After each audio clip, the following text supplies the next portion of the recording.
Perkenalkan, nama saya Nasya Fania Putri dengan NIM 1010523300079. Pada video kali ini, kami dari kelompok 9 akan menjelaskan terkait aktif filter yang memuat silent key dan multiple feedback. Selamat menyaksikan. Filter aktif adalah rangkaian yang digunakan untuk menyaring sinyal berdasarkan frekuensinya dengan bantuan operasional amplifier, resistor, dan kapasitor.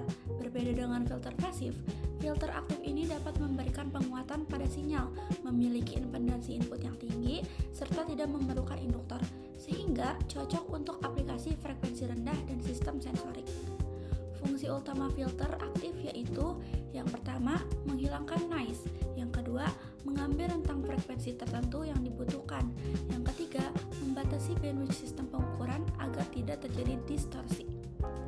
Jenis-jenis utama filter aktif antara lain, yang pertama ada low pass filter, itu melewatkan frekuensi rendah dan menolak yang tingginya. Yang kedua ada high pass filter, yaitu melewatkan frekuensi tinggi. Yang ketiga ada band pass filter, itu melewatkan rentang frekuensi tertentu. Yang terakhir ada noise filter, itu menolak frekuensi tertentu, misalnya sekitar 50 Hz noise PLN. Nah, selanjutnya di sini saya akan menjelaskan terkait perbedaan antara filter aktif dan filter pasif. Pertama, kita lihat dulu tabel di bagian atas. Nah, di sini ada 4 jenis filter, yaitu low pass, high pass, band pass, dan notch. Kalau diperhatikan, untuk filter pasif, rumus frekuensi cutoff-nya biasanya berbentuk Fc sama dengan 1/2V dikali Rc. Kenapa bentuknya seperti ini? Karena pada filter pasif hanya ada 2 komponen utama, yaitu resistor dan kapasitor. Dari hasil analisis rangkaian sederhana Rc, nilai cutoff itu muncul saat reaktansi kapasitif sama dengan nilai resistansinya, yaitu Xc sama dengan R. Nah, kalau disubstitusi, jadilah rumus tersebut. Tetapi untuk filter aktif, perhitungannya sedikit berbeda. Filter aktif sendiri menggunakan op-amp serta 2 resistor dan 2 kapasitor. Contohnya pada konfigurasi MFB atau silent key. Nah, rumus cutoff-nya jadi Fc sama dengan 1/2V dikali akar dari R1, R2, C1, dan C2. Nah, adanya op-amp ini membuat rangkaian memiliki umpan balik atau feedback, sehingga rumusnya melibatkan hasil kali 2 resistor dan 2 kapasitor. Efeknya, filter ini bisa menghasilkan respon frekuensi yang lebih tajam dan bahkan bisa diperkuat tanpa distorsi. Nah, sekarang kita lihat contoh di bawahnya, yaitu filter low pass orde 1. Nah, pada filter pasif hanya ada R dan C tanpa penguat. Fungsinya untuk melewatkan frekuensi rendah dan menolak yang tinggi, tapi sinyal keluarannya akan sedikit lemah karena tidak diperkuat. Sedangkan pada filter aktif ditambahkan operational amplifier atau op-amp. Fungsi op-amp di sini adalah untuk memperkuat sinyal setelah disaring, sehingga hasilnya lebih stabil dan kuat. Rumus cut-off-nya sama, tetapi ada tambahan penguatan yang bisa diatur dengan rumus AV atau average sama dengan 1 ditambah R2/R1. Nah, kelebihan filter aktif itu antara lain yang pertama bisa memperkuat sinyal rendah tanpa distorsi. Yang kedua memiliki impedansi input tinggi sehingga tidak membebani sensor. Dan yang ketiga cocok untuk digunakan untuk sistem instrumentasi seperti penguat sinyal EKG atau sensor suhu. Jadi kesimpulannya, perbedaan utama antara keduanya terletak pada keberadaan op-amp yang mengubah struktur rangkaian sekaligus memengaruhi rumus cut-off-nya. Nah, filter pasif sederhana tapi tidak memperkuat sinyal, sedangkan filter aktif bisa menyaring dan memperkuat sinyal. Selanjutnya ada prinsip kerja filter silent key. Nah, filter silent key ini tuh merupakan salah satu konfigurasi filter aktif yang paling sederhana. Rangkaian ini biasanya menggunakan 2 resistor dan 2 kapasitor yang terhubung ke op-amp sebagai buffer atau penguatnya. Nah, op-amp pada konfigurasi silent key ini berfungsi untuk mencegah sinyal input terpengaruh oleh beban atau impedansi output rendahnya. Nah, ketika sinyal masuk ke rangkaian, kombinasi RC ini tuh menentukan frekuensi cut-off-nya, yaitu batas di mana sinyal mulai direkam. Frekuensi cut-off ini tuh ditentukan dengan rumus Fc sama dengan 1/2V akar R1, R2, C1, dan C2. Ini adalah bentuk rangkaian dari prinsip kerja filter silent key. Filter ini tuh sering digunakan sebagai low pass filter untuk menghilangkan noise pada sinyal sensor, seperti pada ECG atau termometer digital. Selanjutnya, perkenalkan, nama saya Nadia Ferenza dengan NIM 1010523000041. Di sini saya akan menjelaskan mengenai prinsip kerja filter multiply feedback atau MFB, di mana filter multiply feedback ini merupakan konfigurasi yang memanfaatkan dua jalur umpan balik dari output op-amp ke input inverting, di mana tujuan penggunaan dari dua feedback ini tuh adalah untuk memberikan respon frekuensi tertentu. Biasanya band pass filter yaitu melewatkan suatu rentang frekuensi dan menolak sisanya, di mana dalam rangkaian MFB ini kombinasi antara resistor dan kapasitor mengontrol frekuensi tegangan atau F0-nya, lalu juga mengontrol lebar dari pita atau bandwidth dari filter, di mana rumus frekuensi tengahnya itu Fc sama dengan 1/2pi akar R2 dikali R3 dikali C1 dikali C2, di mana filter ini cocok untuk aplikasi yang memerlukan selektivitas yang tinggi, misalnya untuk mendeteksi sinyal biomedis dengan frekuensi tertentu seperti IMG ataupun EEG. Nah, selanjutnya di sini saya akan menjelaskan terkait perhitungan secara matematis pada filter silent key gitu. Nah, di sini tuh kita mau mencari tahu asal muasal dari rumus fungsi transfer yang berlaku pada filter silent key gitu. Nah, hal tersebut tuh bisa kita identifikasi dari bentuk rangkaiannya gitu, bentuk rangkaian dari filter silent key itu sendiri gitu. Jadi langkah pertama yang bakal kita lakukan adalah mengidentifikasi rangkaian dasar yang ada pada filter silent key. Nah, kalau teman-teman lihat di sini nih gambar rangkaiannya gitu, ternyata filter silent key itu tuh dibangun dari dua resistor dan dua kapasitor serta satu op-amp non-inverting gitu. Kenapa dia non-inverting? Karena di sini tuh dia sinyal masuknya ke bagian yang positif gitu. Makanya dia termasuknya ke op-amp non-inverting. Setelah itu kita bakal mengidentifikasi nih apa saja yang bakal terlibat dalam perhitungan gitu. Nah, contohnya di sini ada Vin atau tegangan input, juga Vout ya, tegangan outputnya, juga Vx nih, di mana Vx itu tuh node yang ada di antara R1, R2, dan C1 gitu. Nah, setelah itu kita bakal meninjau hubungan arus pada node tengah atau node Vx itu menggunakan hukum KCL. Nah, kalau teman-teman lupa, hukum KCL itu berbunyi Vin sama dengan Vout gitu. Jadi arus yang masuk itu sama dengan arus yang keluar. Nah, kalau lihat di sini pada node X gitu, arus masuknya itu melalui R1 dan keluarnya itu melalui R2 dan C1 gitu. Makanya berlaku arus masuk melalui R1 sama dengan arus keluar melalui R2 ditambah arus yang melalui C1 gitu. Kalau kita tulis secara matematis rumusnya bakal seperti ini. Nah, setelah itu langkah yang kedua kita akan meninjau nih hubungan antara output dan node tengah gitu. Nah, Vout itu tuh tegangan yang ada di output tuh sama dengan tegangan yang ada di V positif gitu, atau tegangan yang ada di op-amp yang bagian positif gitu. Tegangan yang masuk ke op-ampnya lah, ibarat katanya mah ya gitu. Jadi kan nanti ada tegangan nih yang masuk gitu ke op-ampnya itu sama dengan Vout gitu. Nah, itu juga sama dengan Vx gitu, sama dengan tegangan yang ada di node Vx gitu nantinya tuh. Nah, karena untuk versi umum di mana ada penguatan ya atau gain gitu yang kita definisikan sebagai K gitu, makanya tinggal kita kali aja dengan K gitu. Jadi Vout sama dengan K dikali Vx kayak gitu. Dimana K-nya itu sama dengan 1 ditambah RF per RG. Nah, setelah itu kita bakal ngidentifikasi nih arus yang ada pada C2 gitu. Karena tadi kan kita baru ngidentifikasinya ada di C1, R1 sama R2.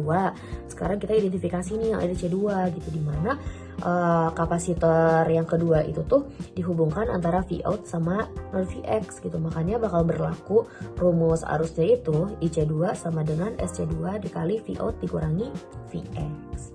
Nah, udah kayak gitu, sekarang kita bakal satuin nih semua arus yang terlibat gitu dalam rangkaian tersebut ya. Tadi kan baru R1, R2, C1 ya, C2-nya belum kita masukin. Nah, sekarang kita masukin gitu kan dia sebagai arus yang ada di output gitu.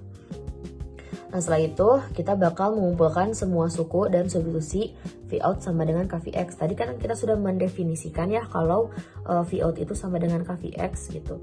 Nah makanya tinggal kita rubah aja Vout-nya jadinya KVX.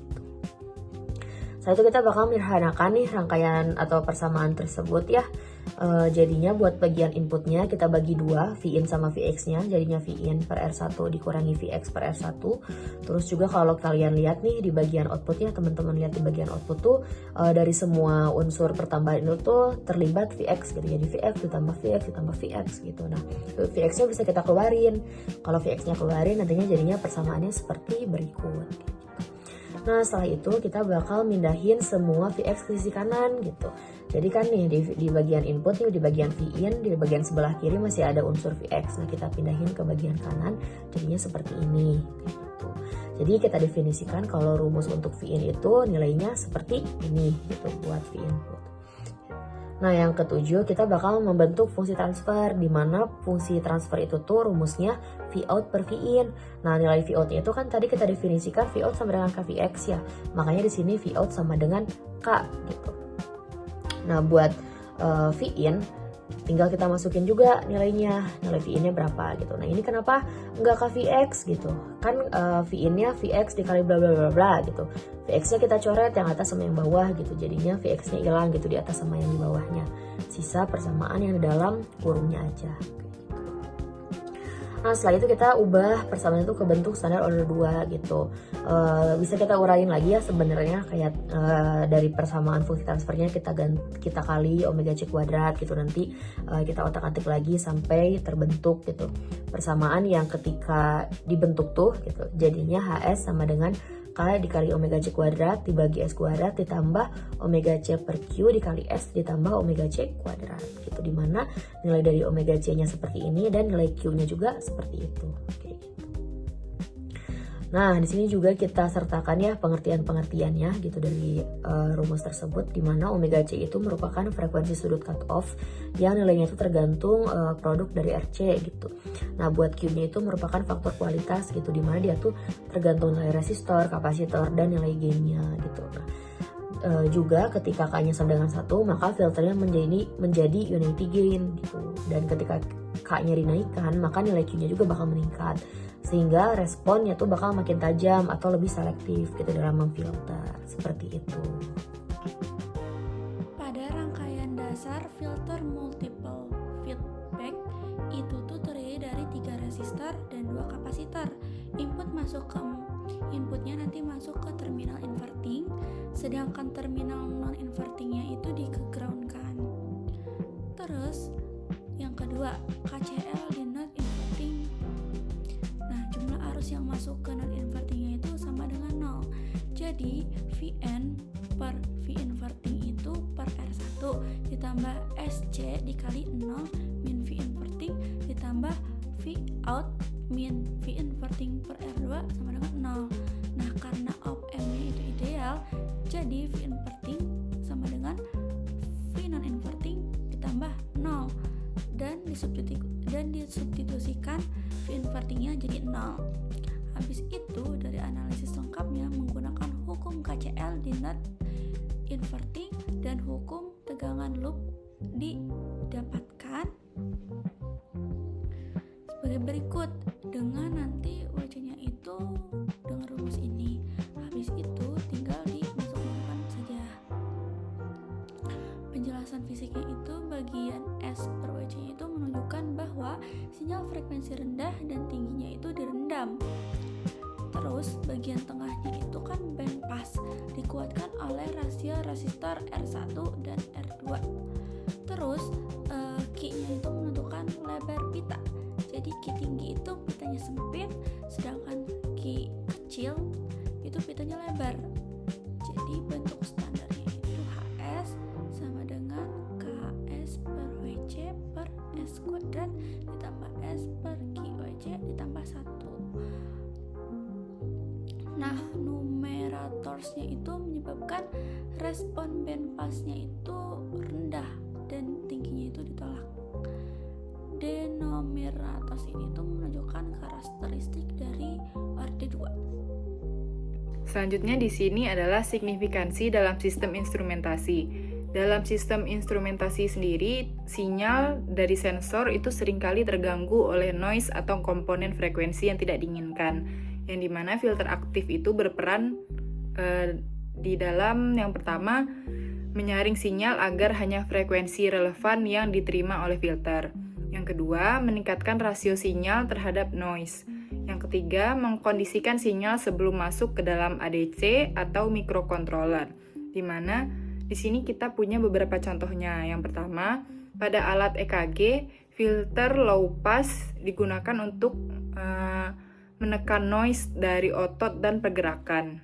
Terus yang kedua, contohnya itu ada pada sensor getaran, MFB, band pass digunakan untuk mendeteksi frekuensi tertentu pada getaran mesin. Lalu, tanpa filter aktif sendiri, sistem instrumentasi itu akan sulit memberikan data yang akurat dan stabil. Nah, selanjutnya di sini terdapat latihan soal ya, di mana di sini tuh latihan soalnya terkait analisis filter aktif silent key low pass filter. Nah, soalnya tuh kayak gini. Jadi, sebuah filter aktif silent key low pass digunakan untuk menyaring sinyal ECG agar noise di atas 100 Hz dapat diredam. Rangkaian menggunakan komponen berikut, di mana nilai R1-nya tuh sama dengan 15 k ohm, nilai R2-nya 15 k ohm, nilai C1-nya 100 nanofarad, dan C2-nya sama dengan 100 nanofarad. Nah, op-amp-nya itu disusun dengan penguatan atau nilai K-nya itu sama dengan 1 ditambah RF per RG, di mana nilai K-nya sama dengan 1,5. Nah, pertanyaannya, yang pertama disuruh menentukan frekuensi cut-off, yang kedua hitung faktor kualitas Q, dan yang ketiga tuliskan fungsi transfer atau HS dalam bentuk standarnya. Nah, untuk menjawab soal yang pertama, kita sebenarnya tinggal substitusi aja ya nilai yang sudah diketahui gitu, karena rumus dari frekuensi cut-off sendiri itu FC sama dengan 1 per 2V dikali akar dari R1, R2, C1, C2.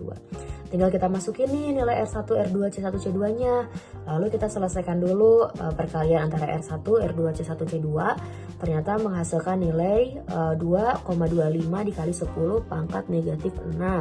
Nah, setelah itu kita masukin ke dalam akarnya gitu. Karena kan dari dalam bentuk akar ya.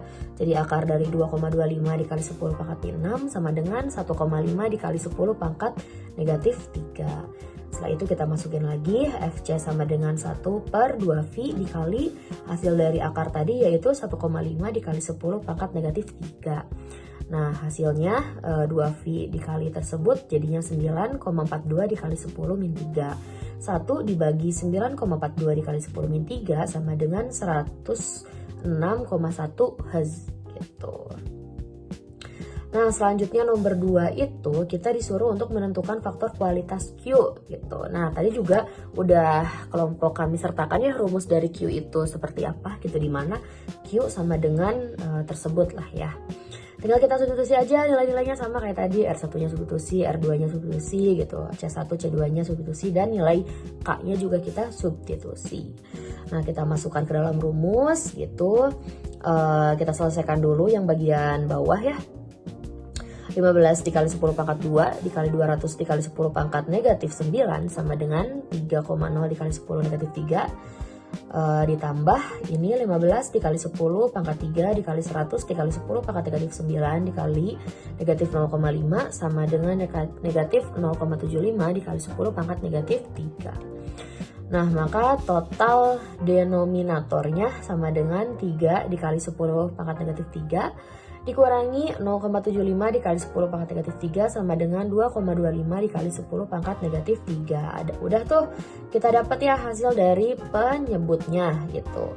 Nah, maka Q sama dengan 1,5 dikali 10 pangkat negatif 3 dibagi 2,25 dikali 10 pangkat negatif 3 sama dengan 0,667 gitu. Maka nilai Q-nya sama dengan 0,667 gitu.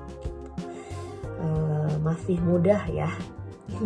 Nah, yang selanjutnya nomor 3 itu bentuk fungsi transfer atau HS ya. Tadi juga kita dapatkan kalau silent key itu fungsi transfernya sama dengan K dikali omega C kuadrat dibagi S kuadrat ditambah omega C dibagi Q dikali S ditambah omega C kuadrat.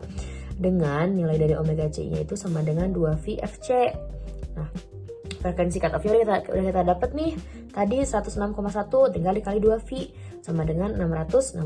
Nah, kayak gitu tinggal kita masuk substitusi aja, nilai K-nya 1,5, omega C-nya 666 gitu kan. Nilai Q-nya tadi udah kita dapat juga 0,667 gitu, tinggal kita masukin ke dalam rumusnya. Nah, setelah itu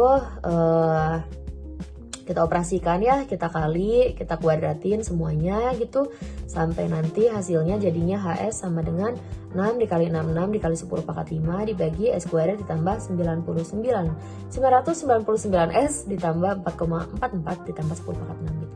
Karena kan tadi yang kita mau cuma bentuk fungsi transfer ya, jadi ya udah bentuknya kayak gini, kayak gitu. Maka bentuk fungsi transfernya sebagai berikut, kayak gitu. Nah, di sini yang terakhir yaitu kesimpulannya. Jadi, kesimpulan yang bisa kami dapatkan itu, filter aktif itu memainkan peran penting dalam pengolahan sinyal instrumentasi. Yang dimana yang pertama, silent key. Silent key ini cocok untuk aplikasi umum karena desainnya yang sederhana, stabil, dan efisien. Yang kedua itu ada multiple feedback. Yang dimana multiple feedback ini cocok untuk aplikasi yang butuh respon frekuensi yang tajam, seperti bandpass atau notch filter. Yang ketiga, kedua jenis filter ini membantu menghasilkan sinyal yang bersih dan akurat, dan sangat penting dalam sistem biomedis, sistem sensor industri, dan perangkat pengukuran yang presisi. Dengan memahami cara kerja dan karakteristik dari kedua filter ini, kita bisa mendesain sistem instrumentasi yang lebih handal, responsif, dan minim adanya gangguan. Jadi sekian yang dapat kami sampaikan. Saya perwakilan dari kelompok 9 mengucapkan terima kasih.